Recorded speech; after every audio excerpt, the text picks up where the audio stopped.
उस दिन मैं क्लास में बैठी थी, पर दिमाग कहीं और था। मैडम पढ़ा रही थी और मैं अपनी ड्राइंग में खोई हुई थी। आखिरकार मैडम ने मुझे पकड़ लिया और बोली कि कल अपने पेरेंट्स को लेकर आना। मैं परेशान हो गई। क्लास के बाद मेरी फ्रेंड ने पूछा कि अब क्या करूंगी। तभी बाहर खिड़की से कुछ लड़के हमें बुला रहे थे। मेरी फ्रेंड बाहर चली गई, लेकिन मैं वहीं बैठकर अपने भाई सैंग यान को मैसेज करने लगी, जो हॉस्टल में रहता था। पर वो मेरा मैसेज पढ़ ही नहीं रहा था। थोड़ी देर बाद वही लड़के अंदर आ गए। उनमें से एक लड़का मुझे बहुत पसंद करता था और हमेशा मेरे पीछे पीछे घूमता था, पर मैं फ़ोन में ही लगी हुई थी। तभी भैया का रिप्लाई आया और बिना मेरी बात सुने उन्होंने साफ मना कर दिया कि वो मदद नहीं करेंगे। मैं बहुत दुखी हो गई। घर पहुंचकर मैं मम्मी को टीचर वाली बात बताने वाली ही थी कि मम्मी ने बताया कि भैया हॉस्टल से वापस आ चुके हैं। मैं बहुत खुश हुई और सीधे उनके कमरे में गई। दरवाज़ा खोला तो सामने एक बहुत हैंडसम लड़का बैठा था। मैं दंग रह गई। एक पल को लगा कि क्या मेरे भाई ने सर्जरी करवा ली। वो लड़का हंसने लगा और बोला कि आकर चेक कर लो। तभी पीछे से मेरा असली भाई कमरे में आया और मुझे समझ आया कि वो उसका दोस्त था, दुआन। मैंने भैया को टीचर वाली बात बताई, पर उन्होंने फिर मना कर दिया। तब मैंने नकली रोना शुरू कर दिया और ऐसा दिखाया जैसे भैया ने मुझे मारा हो। मम्मी ऊपर आई और बिना कुछ पूछे भैया को डांट भी दी और थप्पड़ भी मार दिया। डुआन पीछे खड़ा ये सब देखकर शॉक था। जब भैया चले गए तो मैंने धीरे से डुआन से कहा कि मेरी जगह कल स्कूल में आ जाना। पहले उसने मना किया, पर मैंने उसे गिल्ट दिलाया तो वो मान गया। 3 साल बीत गए और अब मैं 11वीं में थी। एक सुबह नीचे उतरी तो भैया को देखा, जो काफ़ी समय बाद घर लौटे थे। मैं उनसे नाराज़ थी क्योंकि वो मेरे मैसेज का जवाब नहीं देते थे। उस दिन उन्हें हॉस्टल से कुछ सामान लाना था और उनके दोस्त भी। मैंने मम्मी पापा से कहा कि मैं भी चलूंगी और सबने मान लिया।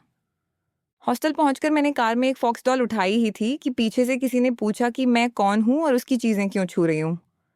मुड़कर देखा तो 3 साल बाद फिर डुआन सामने था और पहले से भी ज़्यादा हैंडसम लग रहा था।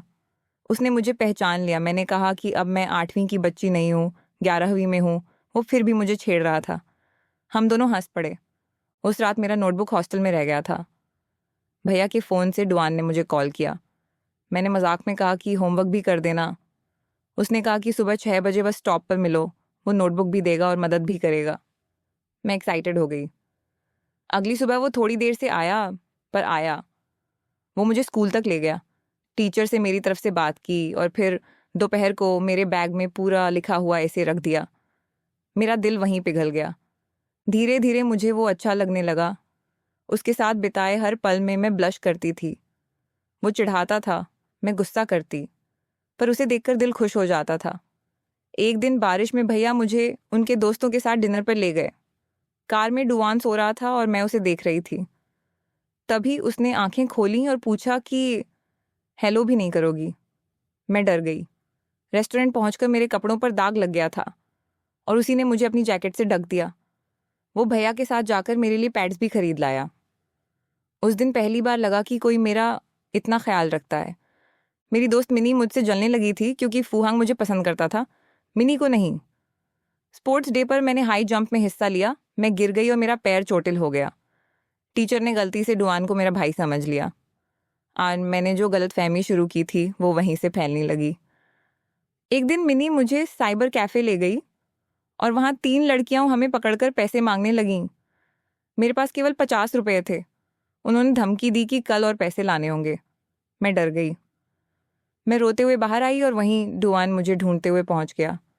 मैं रोते रोते उसके गले लग गई और सब बता दिया। अगले दिन भैया और उनके दोस्त उन लड़कियों को सबक सिखाने गए। डुआन का चेहरा देखकर ही वो डर गईं। उस दिन पहली बार लगा कि मैं अकेली नहीं हूँ। धीरे धीरे मेरा दिल उससे और जुड़ता गया। वो मेरा फिजिक्स ट्यूटर बन गया। वो मुझे म्यूजियम ले गया, मेरे सवालों का जवाब देता, मेरी ड्राइंग देखता और मैं बस उसी के बारे में सोचती रहती। मैंने उसका एक क्यूट स्केच बनाया था जो उसने गलती से देख लिया। घर में मैंने एक झूठ बोल दिया कि मेरा कोई बॉयफ्रेंड है, ताकि उसे पता ना चले कि मैं उसे पसंद करती हूँ, पर वही झूठ मेरे लिए मुसीबत बन गया। भैया बहुत गुस्सा हो गए और दुआन भी शॉक्ड था। उसने मुझसे उस इमेजिनरी बॉयफ्रेंड के बारे में पूछा और मैंने उसकी ही क्वालिटीज़ बताकर उसे डिस्क्राइब कर दिया। वो हंसकर बोला कि मुझे पढ़ाई पर ध्यान देना चाहिए। मैं चुप रही क्योंकि असलियत तो वही था, पर मैं कह नहीं पाई। एक दिन उसे हॉस्पिटल से कॉल आया कि उसके पापा की तबीयत बहुत ख़राब है, वो होम टाउन चला गया। मैंने उसे कॉल कर पूछा कि क्या वो मेरी ग्रेजुएशन पर आएगा, और उसने हाँ कहा। मैं बस उसके आने का इंतज़ार करती रही। ग्रेजुएशन डे पर वो आया, बहुत स्मार्ट लग रहा था। मैंने उसे फ्लावर्स दिए और गिफ्ट देने वाली थी कि उसके दोस्त उसे बुला ले गए। मैंने हिम्मत करके उससे पूछा कि क्या वो मुझे भूल जाएगा। उसने कहा कि बिल्कुल नहीं। हमने साथ में कुछ फ़ोटो खिंचवाए। उस रात सब सेलिब्रेट कर रहे थे। भैया नशे में इतने हो गए कि डुआन को उन्हें घर छोड़ना पड़ा। मम्मी ने इंसिस्ट किया कि वो रात को हमारे घर ही रुक जाए। मैं उसे गेस्ट रूम दिखाकर अपने कमरे में चली गई। मैं उसके पास जाकर बैठ गई और पूछा कि वो बाहर क्यों बैठा है। उसकी आंखों में उदासी थी। उसके पापा की तबीयत बहुत ख़राब थी, लेकिन जब उसने मुझे मुस्कुराते देखा तो जैसे उसके मन से थोड़ी उदासी हट गई। मैंने उससे पूछा कि क्या हुआ है, और वो बोला कि वो बहुत सारे कर्ज में डूबा है। मैं तुरंत बोल पड़ी कि जब मैं पैसे कमाने लगूंगी तो उसकी मदद करूंगी। वो हंस दिया और बोला कि वो मजाक कर रहा है और मुझे अपने पैसे खुद पर खर्च करने चाहिए, घूमना चाहिए, अच्छे कपड़े खरीदने चाहिए। मैंने भी मान लिया। मैं वापस अपने कमरे में चली गई और सोने ही वाली थी कि दरवाज़ा खुला और फिर बंद हुआ। मैंने बाहर जाकर देखा, डुआन जा रहा था। वो बोला, मैं अब निकल रहा हूँ, अपना ध्यान रखना। मैं उदास हो गई लेकिन उसे अलविदा कहा। कमरे में जाकर फ़ोन चेक किया तो उसका मैसेज था कि उसकी सुबह की फ़्लाइट है और वो अपने होम टाउन जा रहा है, नेस्टैक। उसने लिखा था कि मैं अपनी पढ़ाई पर ध्यान दूं और जब भी अच्छे अंक लाऊंगी वो मुझे गिफ्ट भेजेगा। मैंने उसे म्यूज़ियम में की हुई उसकी एक पुरानी बात याद दिलाई। वो समझा कि मैं गिफ्ट वाली बात कर रही हूँ, लेकिन मैं असल में उसकी उस बात की याद दिला रही थी कि वो मुझे अपनी गर्लफ्रेंड सबसे पहले मिलवाएगा। अगले दिन मैंने देखा कि उसके यूनिवर्सिटी में एडमिशन लेने के लिए बहुत अच्छे नंबर चाहिए। उसी दिन मैंने ठान लिया कि मैं दिन रात पढ़ाई करके उस कॉलेज में जाऊंगी। बहुत वक्त बीत गया। मैं हर बार अच्छे नंबर लाती, फ़ोटो खींचकर उसे भेजती और डुआन मुझे गिफ्ट भेजता रहता। मैं बहुत खुश रहती थी। फिर एक दिन मैंने अपने भाई को फ़ोन पर कहते सुना कि डुआन की शायद नई गर्लफ्रेंड है। मेरे पैरों तले ज़मीन खिसक गई। मैंने उससे पूछा कि क्या ये सच है, और उसने कहा शायद। मैं अपने कमरे में गई और रो पड़ी। मेरा दिल टूट गया क्योंकि मैं उसे बहुत पसंद करने लगी थी। मैंने सोचा कि उसने मेरा वादा तोड़ दिया और मैं पागलों की तरह सीधा एक फ़्लाइट पकड़कर उसके होम टाउन पहुंच गई। जैसे ही मैं वहां पहुंची मेरे भाई का फ़ोन आया। उसने पूछा कि मैं कहाँ हूँ। जब मैंने बताया कि मैं डुआन के टाउन में हूँ तो वो गुस्से से पागल हो गया। मैंने झूठ बोला कि मैं डेटिंग ऐप वाले बॉयफ्रेंड से मिलने आई हूँ। उसने मुझे वहीं रुकने को कहा और बोला कि वो डुआन को भेज रहा है मुझे लेने। मेरे मम्मी पापा भी डर गए और कहा कि मैं कहीं ना जाऊं। मैं वहीं बैठी थी कि डुआन आया। उसके साथ वही लड़की भी थी जिसे सब गर्लफ्रेंड समझ रहे थे। मेरा दिल और टूट गया। डुआन मुझ पर गुस्सा था कि मैं यहाँ क्यों आई। क्या मुझे पता है मेरे मम्मी पापा कितने परेशान हैं। मैंने कहा कि अगर वो अपना वादा नहीं निभा सकता तो मैं भी नहीं निभाऊंगी। उसने धीरे से पूछा कि जिस लड़के से मिलने आई हूँ वो कहाँ है। मैंने झूठ बोला कि मेरा उससे ब्रेकअप हो गया। वो बोला कि शायद वो लड़का इंतज़ार कर रहा होगा कि मैं थोड़ी बड़ी हो जाऊं। मैंने रोते हुए कहा कि वो इंतज़ार नहीं करेगा क्योंकि उसकी पहले ही गर्लफ्रेंड है। पर मैं ये सब बोलते हुए डुआन को ही सोच रही थी। वो मुझे शांत करने लगा और बोला कि मुझे बेहतर कोई मिल जाएगा। मैं नहीं रुकी और रोती रही। उसने अपनी दोस्त से टिश्यू मांगा, फिर मुझे उठने को कहा कि वो मुझे लंच पर ले जाएगा, लेकिन मैंने मना कर दिया कि मुझे घर जाना है। उसने मेरा टिकट लिया और मैं पैसे देने लगी, पर उसने नहीं ली। मैं उदास मन से उसे वो गिफ्ट देने लगी जो ग्रेजुएशन पर देने वाली थी। उसने पूछा कि क्या मैं अब भी उसका ख्याल रखती हूँ, पर मेरे चेहरे से उसे लगा कुछ बदल गया है। उसके बाहर जाते ही मैंने टिकट के पैसे उसके वॉलेट में रख दिए। अब मैं उससे कुछ लेना नहीं चाहती थी। मैंने उसे वो टेडी बियर भी वापस दे दिया जो उसने मुझे दिया था। उसने पूछा क्यों, पर मैंने कुछ नहीं कहा। मैं घर पहुंची तो भाई एयरपोर्ट पर खड़ा था। मुझे देखते ही मैं उससे लिपट कर रोने लगी। वो समझा कि मैं उस फेक बॉयफ्रेंड की वजह से दुखी हूँ। घर पर मम्मी पापा बहुत सवाल कर रहे थे, पर भाई ने इशारा किया कि वो मुझे आराम करने दें। मैंने डुआन से जुड़ी सारी चीज़ें एक बॉक्स में बंद कर दी, जैसे खुद से वादा किया कि उसे भूल जाऊंगी। वक्त बीत गया और मैंने हाई स्कूल पूरा किया। मुझे उसी यूनिवर्सिटी में एडमिशन मिल गया जिसमें डुआन पढ़ता था। मेरी 3 नई दोस्त बनी, रोज़, लेन और शिन। एक दिन मेरी मुलाकात मिंग नाम के लड़के से हुई जो स्पोर्ट्स डिपार्टमेंट का था। वो अच्छा लड़का था। रोज़ ने उसे अपनी बर्थडे पार्टी में बुला लिया। पार्टी वाले दिन मिंग अपने दोस्तों के साथ आया। उसी शहर में डुआन भी था, लेकिन हम एक दूसरे को देखे बिना निकल गए। पार्टी में मिंग मेरे पास आकर बैठा और हमारी बात होने लगी। थोड़ी देर बाद मैं बाहर गई और गलती से अपनी दोस्त की जैकेट पहनकर गई। उसी वक्त मेरे हाथ से सिगरेट का पैकेट गिरा और तभी मुझे किसी ने आवाज़ दी। वो डुआन था। मैं उसे इतने महीनों बाद देखकर हैरान रह गई। उसने सिगरेट का पैकेट उठाया और पूछा कि क्या मैं अब स्मोक करती हूँ। मैंने कहा कि ये मेरी फ्रेंड का है, लेकिन वो मान नहीं रहा था। फिर उसने पूछा कि मैं इतने दिनों से उसके मैसेज क्यों नहीं देख रही। मैंने झूठ बोला कि मैं पढ़ाई और पार्ट टाइम जॉब में बिजी थी। वो बोला कि उसने भी जॉब की थी, लेकिन फिर भी मेरे लिए वक्त निकाला था। मैं कुछ बोल नहीं पाई क्योंकि मैं उसे सच नहीं बता सकती थी कि मैं उससे दूर इसलिए रही क्योंकि मुझे लगा उसकी गर्लफ्रेंड है। मैंने बहाना बनाकर वहाँ से जाना चाहा, लेकिन जब मैं हॉस्टल के लिए निकली वो फिर आ गया। उसने पूछा कि मैं अकेली क्यों जा रही हूँ और उसने मुझे घर छोड़ने की बात की। रास्ते भर वो सवाल करता रहा। उसने पूछा कि क्या मैं ये यूनिवर्सिटी इसलिए आई हूँ क्योंकि मेरा डेटिंग ऐप वाला बॉयफ्रेंड यहीं रहता है। मैंने मना कर दिया। हॉस्टल पहुंचकर उसने मुझे दवाई दी और कहा कि सिर दर्द ना हो इसलिए खा लेना। मैं कुछ नहीं बोली, बस दवाई रख ली। अगले दिन मेरी दोस्त ने बताया कि मिंग मुझे ढूंढ रहा था। उसके मैसेज आए थे कि मैं अकेली मत चला करूं, वो मुझे छोड़ देगा। मेरी दोस्त लेन और रोज ने मजाक उड़ाया कि मिंग मुझे पसंद करता है। शन चुप थी क्योंकि उसे भी मिंग पसंद था। मैंने अपनी दोस्तों को डुआन की कहानी थोड़ी थोड़ी बताई। उन्हें पता चला कि वो अब बहुत सफल गेम डेवलपर है। उसी समय मेरे पापा का फ़ोन आया कि मुझे डुआन को थैंक यू डिनर पे ले जाना चाहिए क्योंकि उसने मेरी बहुत मदद की है। मैंने हाँ कहा। उधर डुआन अपनी गेम पर काम कर रहा था। जब मैंने उसे मैसेज किया वो खुश हो गया, लेकिन उसी दिन मिंग ने मुझे मूवी के टिकट दिए और पूछा कि मैं उसके साथ चलूं। मैंने मना कर दिया क्योंकि मेरी डुआन के साथ डिनर वाली प्लान था। डुआन को एक लड़की जंग बार बार गिफ्ट भेजती थी। वो उससे परेशान था। उसने उसे साफ मना कर दिया। इसी बीच इतना काम करते करते उसे बुखार हो गया। उसने मुझे डिनर कैंसिल करने के लिए फ़ोन किया, लेकिन उसकी आवाज़ सुनकर समझ आई कि वो बहुत बीमार है। मैं तुरंत उसे लेने उसकी कंपनी पहुंच गई। वो मुझे देखकर थोड़ा हंसा कि मैं इतनी छोटी सी लड़की उसे संभालने आई हूँ, पर फिर उसको बहुत तेज़ बुखार था तो मैं उसे अस्पताल ले गई। डॉक्टर ने कहा कि हालत ठीक नहीं है और उसे यहीं रहना होगा। मैं उसके पास बैठी रही। उसने पूछा कि मैं डरती नहीं क्या, रात में घर क्यों नहीं जा रही। मैंने कहा कि मैं उसकी देखभाल करूंगी। जब मैं उसके चेहरे पर ठंडी पट्टी रख रही थी वो चुपचाप मुझे देखता रहा। हम दोनों की आंखें मिली और माहौल थोड़ा रोमांटिक हो गया। मैं शर्म से भाग गई। अगले दिन उसने मुझसे अपने घर से कपड़े और लैपटॉप लाने को कहा। मैं जब उसके घर गई तो वहाँ मेरी तस्वीर लगी थी। मैंने उसकी मम्मी की फ़ोटो को नमस्ते कहा और सामान लेकर लौट आई। बाहर जंग फिर से गुस्से में खड़ी थी। मुझे कुछ समझ नहीं आया, मैंने ध्यान नहीं दिया। अस्पताल में मैंने उसे बताया कि उसे बहुत काम नहीं करना चाहिए। उसने मजाक में कहा कि मैं अब बड़ी हो गई हूँ और ऐसे डांटती हूँ जैसे उसकी माँ। मैंने कहा कि हाँ मैं हूँ। एक अंकल ने पूछा कि क्या मैं उसकी पत्नी हूँ। दुवान ने हंसकर हाँ बोल दिया। मैं शर्म से लाल हो गई और बोली कि मैं सिर्फ फैमिली फ्रेंड हूँ।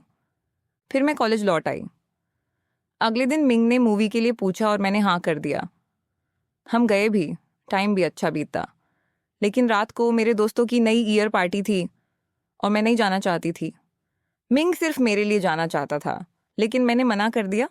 उधर उसी रात डुआन ने अचानक कॉल करके बोला कि हम पिछली बार वाला डिनर करेंगे। मैं तैयार होकर उससे मिलने चली गई। सब ठीक चल रहा था तभी जंग वहां आ गई। उसने डुआन पर पानी फेंक दिया। मैं गुस्से में आकर जंग पर पानी फेंक दिया। जंग ने मुझे मारने के लिए ट्रे उठाई, लेकिन डुआन ने उसे रोक लिया और कहा कि वो मुझे हाथ न लगाए। जंग रोने लगी कि वो उसे कैसे भूल सकता है, लेकिन रेस्टोरेंट वालों ने उसे बाहर निकाल दिया। मैंने डुआन के चेहरे से पानी साफ किया, उसे कोट दिया, स्कार्फ पहनाया। वो चुपचाप देखता रहा। मैं उसके चेहरे के कट पर दवाई लगा रही थी और वो मुझे बहुत ध्यान से देख रहा था। बाहर बर्फ गिरने लगी। हमने दोनों ने एक एक विश मांगी। मेरी विश थी कि वो मुझे पसंद करे और उसकी विश थी कि मैं हमेशा खुश रहूं। कुछ दिनों बाद जंग फिर उसके घर पहुंची और बोली कि उसकी माँ ने मौत से पहले वादा किया था कि वे उसका ख्याल रखेंगे। डुआन को अपना पूरा पेनफुल पास्ट याद आने लगा। सब कुछ, उसकी माँ, जंग, सब कुछ। वो अंदर जाकर माँ की तस्वीर देखकर बोला कि उसे माफ़ कर देना। फिर उसने वही तस्वीर देखी जिसमें मैं थी और मुस्कुराने लगा। उसे लगा कि शायद मैं उसकी खुशी हूँ। फिर एक दिन हमने डिनर का प्लान बनाया, लेकिन उसे पता चला कि जंग नीचे उसका इंतज़ार कर रही है। उसे डर था कि वो मुझे कुछ ना कर दे, इसलिए उसने मुझे कहा कि मैं उससे कम मिला करूं। उसकी बात से मैं दुखी हो गई और मैंने उससे बात करना कम कर दिया। परीक्षा के बाद मैं और मेरे दोस्त बाहर सेलिब्रेट करने गए। मैंने थोड़ा ज़्यादा पी लिया क्योंकि मैं उसे मिस कर रही थी। मिंग ने मेरे लिए गाना गाया, लेकिन मैं सुन भी नहीं रही थी। तभी डुआन का फ़ोन आया। उसने कहा कि मैं यहीं रुकूं, वो मुझे लेने आ रहा है। मिंग मुझे रोक रहा था, लेकिन मैं बाहर जाने लगी। मैं गिर भी पड़ी और उसी वक्त डुआन आ गया। उसने मिंग को धक्का दिया और कहा कि वो मेरा फैमिली मेंबर है। मिंग बोला कि वो सिर्फ मेरी मदद कर रहा था। डुआन मुझे गाड़ी तक ले जा रहा था और मैं रोते हुए बोल रही थी कि मैं मोटी हूँ, अगली हूँ। वो हंस पड़ा, लेकिन फिर मुझे समझाया। फिर मैं रोते रोते बोली कि मुझे कोई पसंद है, लेकिन वो मुझे पसंद नहीं करता, क्योंकि वो सबके साथ अच्छा है, सिर्फ मेरे साथ नहीं। वो किसी और जैसा ही व्यवहार करता है। मैं उसके लिए खास नहीं हूँ। डुआन को ये सुनकर अच्छा नहीं लगा। उसने कहा कि चाहे वो लड़का मुझे पसंद करे या ना करे, लेकिन वो हमेशा मेरे लिए स्पेशल रहेगा। मैं आधी बेहोश थी और जवाब नहीं दे पाई, लेकिन वो मुझे देखकर गुमसुम सा हो गया। अगले दिन मैंने अपनी दोस्तों को बताया कि ये वही लड़का है जिसे मैं पसंद करती हूँ। मेरी दोस्तें चौंक गईं। मैं घर छुट्टी के लिए जा रही थी और डुआन मुझे एयरपोर्ट छोड़ने आया। रास्ते में मिंग आया और बोला कि वो मुझे पसंद करता है। मैंने उसे धीरे से मना किया क्योंकि मैं उस लड़के को पसंद करती हूँ जो मेरे भाई का दोस्त है। मिंग उदास होकर चला गया। गाड़ी में डुआन ने मुझसे पूछा कि मिंग कौन है, क्या वो मेरा बॉयफ्रेंड है। मैंने कहा कि नहीं, वो सिर्फ एक दोस्त है। डुआन मुझसे पूछता है कि क्या मैं जिस सीक्रेट क्रश के बारे में कल रात उसे बता रही थी वो वही है। मैं हैरान रह जाती हूँ, क्योंकि मुझे तो याद भी नहीं कि मैंने नशे में उससे क्या क्या बोल दिया। मैं जल्दी से मना करती हूँ कि मिंग मेरा क्रश नहीं है। मैं कोशिश करती हूँ कि डुआन मुझे बताए कि मैंने क्या कहा था, पर वो बताता ही नहीं और मैं परेशान हो जाती हूँ। वो मुझसे पूछता है कि मुझे किस तरह के लड़के पसंद हैं, पर मैं भी मजाक में उससे पूछ लेती हूँ कि वो खुद अभी तक सिंगल क्यों है। वो कहता है कि वो भी एक गर्लफ्रेंड चाहता है और मुझे ही बोलता है कि मैं उसे कोई लड़की दिलवा दूँ। मैं कहती हूँ कि मेरी सारी फ्रेंड्स मेरी उम्र की हैं और वो कहता है कि उसे कोई दिक्कत नहीं। मैं हैरान रह जाती हूँ, क्योंकि उसने पहले कहा था कि उसे छोटी उम्र की लड़कियां पसंद नहीं। वो साफ करता है कि बस 20 साल से ऊपर होनी चाहिए। ये सुनकर मेरा दिल खुश हो जाता है, क्योंकि इसका मतलब है कि मैं भी उसके लिए ठीक हूँ।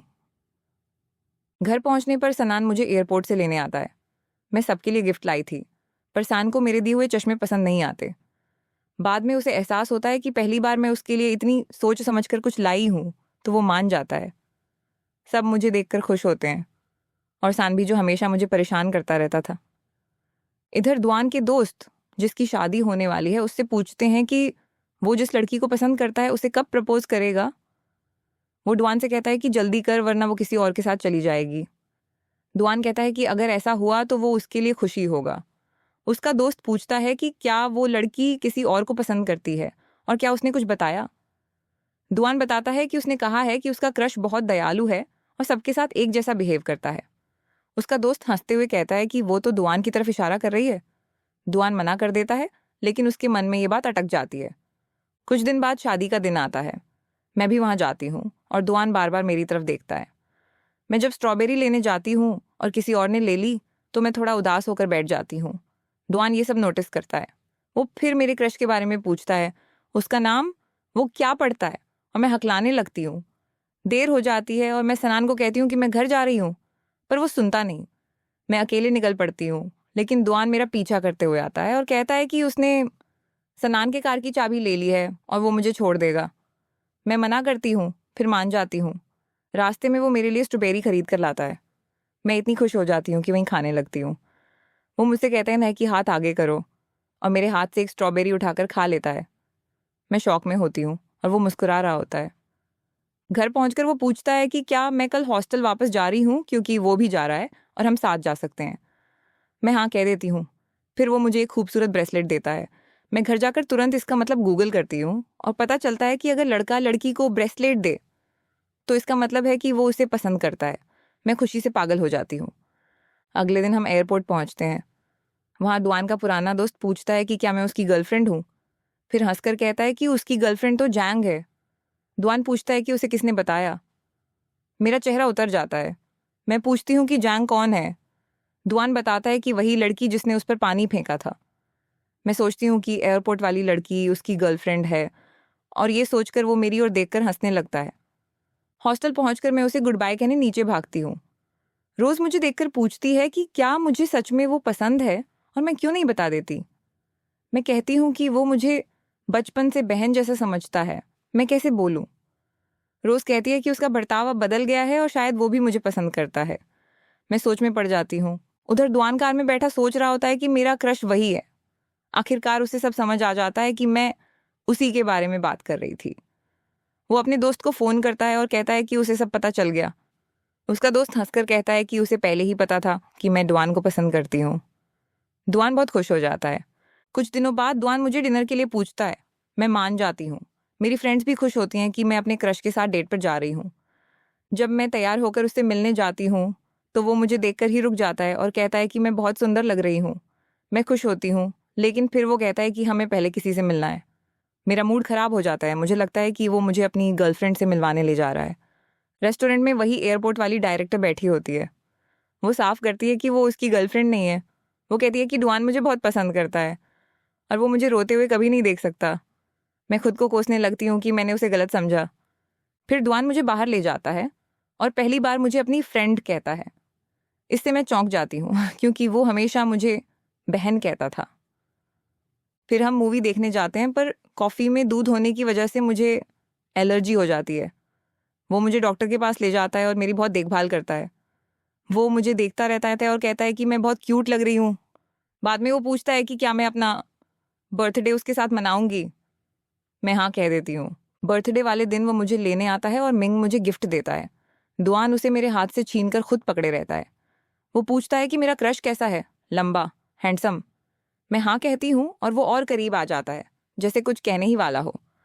मैं डरकर कह देती हूँ कि वो नहीं है। दोपहर में बस में मैं गिरने लगती हूँ तो वो मेरा हाथ पकड़ लेता है। मैं हल्के से पकड़ती हूँ, लेकिन वो मजबूती से पकड़ लेता है। हम दोनों शर्मा जाते हैं। मूवी में वो फिर मेरा हाथ पकड़ने की कोशिश करता है। मैं मना कर देती हूँ। वो हंसकर कहता है कि कोई बात नहीं, तुम मेरी गर्लफ्रेंड थोड़ी हो। मैं तो सुनकर ही शॉक हो जाती हूँ। बाद में वो मुझे अपने घर ले जाता है, जहाँ उसने मेरी बर्थडे के लिए खूबसूरत सजावट की थी। 2 केक, गिफ्ट, सब देखकर मैं खुश हो जाती हूँ। जब मैं उससे कहती हूँ कि मुझे कैसे लड़के पसंद हैं, तो वो खड़ा हो जाता है और कहता है कि वो भी तो ऐसा ही है, वो मुझे डेट कर सकता है। मैं हैरान रह जाती हूँ। जब मैं कहती हूँ कि वो मुझे बहन जैसी समझता है, तो वो कहता है कि अब चीज़ें बदल गई हैं। वो धीरे से कहता है कि उसे पता है कि मैं उसे पसंद करती हूँ और वो आज ही सब साफ करना चाहता है। मैं घबरा जाती हूँ। वो पूछता है कि क्या मुझे वो पसंद नहीं। मैं हकलाकर कहती हूँ कि हाँ, नहीं। फिर कहती हूँ कि मुझे पक्का नहीं पता। मैं उससे कहती हूँ कि वो मुझे कुछ और बार प्रपोज करे, तब मैं सोचूंगी। वो हंसकर कहता है कि अगर मैंने उसे मना नहीं किया तो इसका मतलब मुझे भी वो पसंद है। बाद में मैं अपनी फ्रेंड्स को सब बताती हूँ और सब लोग खुशी से चिल्लाते हैं। अगले दिन मैं उसका दिया कैमरा खोलती हूँ और उसमें गलती से ली गई उसकी फ़ोटो देखती हूँ। जब मैं उसे भेजती हूँ तो वो मजाक में कहता है कि चरनपेक्ट हो है कि चाहे तो एचडी फ़ोटो भेज दूँ। मैं शर्मा जाती हूँ। कुछ दिनों बाद हम डेट पर जाते हैं, पर दुआन काम की वजह से बार बार कैंसिल कर देता है। मैं बहुत दुखी हो जाती हूँ, पर असल में उसकी ज़िंदगी में बड़ी परेशानियाँ चल रही होती हैं। उसके पापा की बीमारी, उसकी पुरानी फैमिली की मुश्किलें सब उसे तोड़ रही होती हैं। फिर एक दिन वह अचानक यूनिवर्सिटी आता है और मैं उसे देखकर खुश भी होती हूँ और गुस्सा भी। क्लास में मैं उसे देखकर फोकस नहीं कर पाती और वो मुझे दूर से एक फ्लाइंग किस देता है। मैं उसे पकड़कर किस कर लेती हूँ और कहती हूँ कि ये बदला है। वो हंसकर कहता है कि अब उसके बदले के लिए भी तैयार रहूं। हम धीरे धीरे और करीब आते जाते हैं। वो बास्केटबॉल भी बहुत अच्छा खेलता है, जिससे मैं उसे और ज़्यादा पसंद करने लगती हूँ। उसका बर्थडे आता है और मैं उसके लिए सरप्राइज़ प्लान करती हूँ। रेस्तरां में वो मुझे नूडल्स बनाते हुए देखता है और हंसता रहता है, लेकिन जब खाता है तो तारीफ भी करता है। मैं उसे शुभकामनाएं देने को कहती हूँ और वो कहता है कि उसने मेरे लिए विश किया है। मैं अंदर से पिघल जाती हूँ। उसी पल में हाँ कह देती हूँ और हम आधिकारिक रूप से कपल बन जाते हैं। वो मुझे बताता है कि मैं उसकी पहली गर्लफ्रेंड हूँ और पहली लड़की जिसे उसने सच में प्यार किया है। हम बीच पर जाते हैं। वो मुझे अपनी सारी दर्दनाक कहानी बताता है, अपनी माँ की मौत, अपने पिता का एक्सीडेंट, उनकी हालत, उसका अकेलापन। मैं उसे गले लगाकर कहती हूँ कि अब सब ठीक होगा। मैं उसके घर पढ़ने जाती हूँ और वो मुझे खाना बनाकर खिलाता है। हम बर्तन साथ में धोते हैं और वो मेरे लिए एप्रन बांधता है। हम धीरे धीरे हद से ज़्यादा एक दूसरे के करीब आते जा रहे होते हैं। एक दिन मैं उसकी तरफ बढ़ती हूँ और वो भी मुझे रोक नहीं पाता। मैं बाद में शर्म से हंस देती हूँ। मैंने कहा कि अगर वो नहीं चाहे तो मैं रुक सकती हूँ, लेकिन उसने खुद कहा कि वो चाहता है कि मैं उसे किस करूँ। हमने गिनती शुरू की, 3, 2, 1, और जैसे ही मैं आगे बढ़ी वो मुझसे दूर भाग गया। मैं स्केट करते हुए उसके पीछे चिल्लाती रही। जब वो रुका, माफ़ी मांगी, तो मैंने अचानक उसे किस कर लिया। वो हैरान हो गया और बोला, तुमने ऐसे कैसे कर लिया? मैंने कहा, चाहे तो फिर से कर सकती हूँ। हम दोनों हंसते रहे और फिर एक बार और किस किया। वो पल हमारे लिए बहुत खास था। एग्ज़ाम के बाद मुझे जॉब कॉल आने लगी। मैं खुश थी, पर डर भी लग रहा था कि मेरे पापा मम्मी नाराज़ ना हो, क्योंकि वे चाहते थे कि मैं अपने होम टाउन में काम करूं। अगले दिन दुआन मुझे लेने आया। एक लड़की रास्ता पूछने आई और फिर उसका वीचैट मांगने लगी। मैं दूर से देख रही थी और थोड़ी जलन भी हो रही थी, लेकिन दुआन ने कहा कि वो नहीं दे सकता, उसकी गर्लफ्रेंड उसे मार डालेगी। मुझे थोड़ी राहत मिली। बाद में मार्केट में एक लड़का मेरा आईडी मांगने आया। दुआन दूर खड़ा सब देख रहा था और जल रहा था। मैंने तुरंत कहा कि मेरा बॉयफ्रेंड है। लड़के के जाते ही दुआन ने पूछा कि मैं उसके साथ इतनी नाइस क्यों थी। मैंने कहा कि कहाँ नाइस, मैंने तो बताया कि मेरा बॉयफ्रेंड है। फिर दुआन ने कहा कि जोर से बोलकर बताओ। मैं चिल्लाई कि मेरा बॉयफ्रेंड है और वो शर्माते हुए मुस्कुराकर भाग गया। मेरी जिंदगी आसान हो रही थी, पर उसकी मुश्किल। उसकी कंपनी में डायरेक्टर बीमार थी और उस पर बहुत काम था। मैं नई नौकरी शुरू करने वाली थी। मेरी टीम लीड शीलू ने मुझे पहचान लिया और तुरंत मुझे नोटिस पर ले लिया। वो मेरे हर काम में कमियां निकालती, लंबा काम देती और दूसरों के सामने डांटती रहती। पहले ही दिन उसने कहा कि क्या मैं किसी दूसरी दुनिया से आई हूं कि प्रिंटर भी नहीं आता। मैं रोज रोते हुए काम करती, पर घर पर मम्मी को बताती कि सब ठीक है। उस रात दुआन मुझे फूल लेकर मिला। वो मेरे लिए एक छोटा सा गुस्सा निकालने वाला खिलौना लाया था और बोला कि जब भी स्ट्रेस हो इसे मार देना। हम दोनों हंस पड़े, लेकिन ऑफिस में मेरी हालत खराब होती जा रही थी। मैं लंच भी नहीं खाती थी। दुआन कॉल करता तो मैं हमेशा कह देती कि सब ठीक है, लेकिन वो समझ रहा था कि मैं झूठ बोल रही हूँ। एक रात मैं ऑफिस में अकेली थी, रोते हुए काम कर रही थी। दुआन अपनी कंपनी का काम छोड़कर मुझे लेने आया। मैं उसे देखते ही उसके गले लग गई। मुझे लगता था कि वो हो तो सब ठीक है, पर उसके ऊपर भी बहुत स्ट्रेस था। कई रातें वो सोता ही नहीं था क्योंकि मुझे लेने आ जाता था। मैंने पूछा कि क्या वो बहुत काम कर रहा है। उसने झूठ बोल दिया। मैंने मजाक में पूछा कि कोई दूसरी गर्लफ्रेंड है क्या, तो वो हंसते हुए बोला कि नहीं, मैं ही काफ़ी हूँ। एक दिन शीलू ने मुझे दुआन को किस करते हुए देख लिया और जंग को बता दिया। जंग पहले ही दुआन को चाहती थी। उसने मुझे बुलाकर कहा कि दुआन के पिता ने उसके पिता को मारा था और वो एक किलर का बेटा है।